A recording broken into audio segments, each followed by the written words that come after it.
दोस्तों आज हम बात करेंगे एक ऐसी महिला योद्धा की जिन्होंने साबित किया है कि अगर हम कुछ करने की दृढ़ निश्चय कर ले तो कुछ भी हासिल कर सकते हैं, चाहे जितनी भी कठिनाई क्यों ना हो। तो चलिए वीडियो शुरू करते हैं। वीरांगना रानी लक्ष्मीबाई, जिन्होंने अपनी साहसिक कामों से न सिर्फ इतिहास रच दिया बल्कि महिलाओं के मन में एक साहसिक ऊर्जा का संचार किया है। रानी लक्ष्मीबाई अपने साहस के बल पर कई राजाओं को हार की धूल चटाई है। न सिर्फ राजाओं को बल्कि अंग्रेजों को भी पीछे हटने पर कई बार विवश किया है। रानी लक्ष्मीबाई का जन्म 19 नवंबर 1828 को काशी के आसीघाट वाराणसी में हुआ था। पिता का नाम मरुपन तांगबे और माता का नाम भागीरथी बाई था। उनका नाम बचपन में मणिकर्णिका रखा गया था, जिसे प्यार से मनु कहकर पुकारा जाता था। मनु जब मात्र 4 साल की थी तब उनकी मां का निधन हो गया।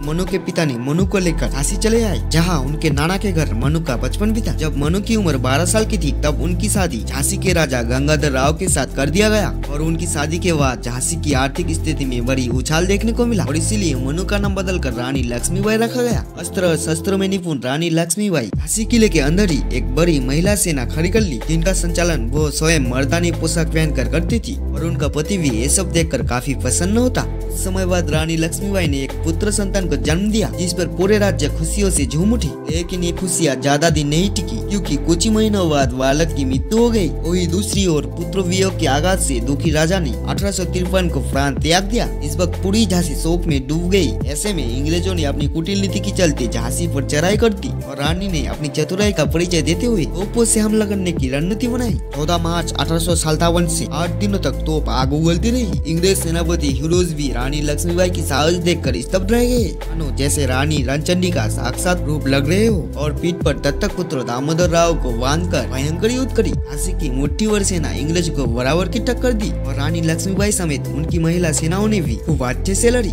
लेकिन अंग्रेजों की विशाल सेना के आगे झांसी की सेना कमजोर होने लगी। फिर कुछ लोगों ने रानी को सलाह दी कि वो कालपी चले जाए और रानी ने अपने विश्वस्त 4-5 घोड़सवारों के साथ कालपी चले गए। वही दूसरी ओर अंग्रेज सेनाओं ने भी रानी का पीछा करने लगे और कैप्टन वाकन ने रानी लक्ष्मीबाई को घायल भी कर दिया। 22 मार्च 1857 को रानी सहित उनके लोगों ने कालपी चढ़कर ग्वालियर जाना पड़ा और 17 जून को अंतिम युद्ध हुआ, जहां रानी ने भयंकर प्रहार किया। रानी की प्रहार और युद्ध कौशल को देखते हुए मानो ऐसा लग रहा था जैसे आज वो अंग्रेजों की काल बना हुआ है। और रानी लक्ष्मीबाई की ऐसा रूप देखने के बाद अंग्रेजों को भी पीछे हटना पड़ा। फिर 18 जून को ह्यूरोज स्वयं युद्ध भूमि में आए और रानी लक्ष्मीबाई ने दामोदर को रामचंद्र देशमुख को सौंप दी, मानो उन्होंने सोच लिया है कि आज ही अंतिम युद्ध होगा। और रानी लक्ष्मीबाई ने कई अंग्रेजों को मौत की नींद सुला दी और आखिर में रानी की घोड़े ने सोनरेखा नाले को पार करने की कोशिश की, लेकिन पार नहीं कर सका। और यही मौका देखकर अंग्रेज सैनिक पीछे से आकर रानी लक्ष्मीबाई की सर पर बहुत जोरों से प्रहार करती है, जिस कारण रानी की सर का दाहिना भाग पूरी तरह से काट चुका था और आंखें बाहर निकल आई। इस वक्त रानी घायल होते हुए भी उस अंग्रेज सैनिक का काम तमाम कर दिया जिस अंग्रेज सैनिक ने रानी पर प्रहार किया था। और उस सैनिक को मारने के बाद रानी लक्ष्मीबाई को वीरगति प्राप्त हुई। 18 जून 1857 को बाबा गंगादास की कुटिया में रानी लक्ष्मीबाई ने अपनी प्राण त्याग दिया और वहीं पर उनकी चिता बनाकर उनका अंतिम संस्कार किया गया। तो दोस्तों आज भी जो लोग ऐसा मानते हैं कि महिलाओं के द्वारा कुछ हासिल नहीं होगा, तो उन लोगों के लिए रानी लक्ष्मीबाई एक बेहतरीन उदाहरण है। अगर महिलाएं चाहे तो कोई भी मुकाम हासिल कर सकता है। तो दोस्तों आज की वीडियो आपको कैसे लगी कमेंट करके बताना। अगर वीडियो अच्छी लगे तो लाइक शेयर और कमेंट करना और हाँ हमारे चैनल पे नए तो चैनल को सब्सक्राइब कर लेना। मिलते हैं अगली वीडियो।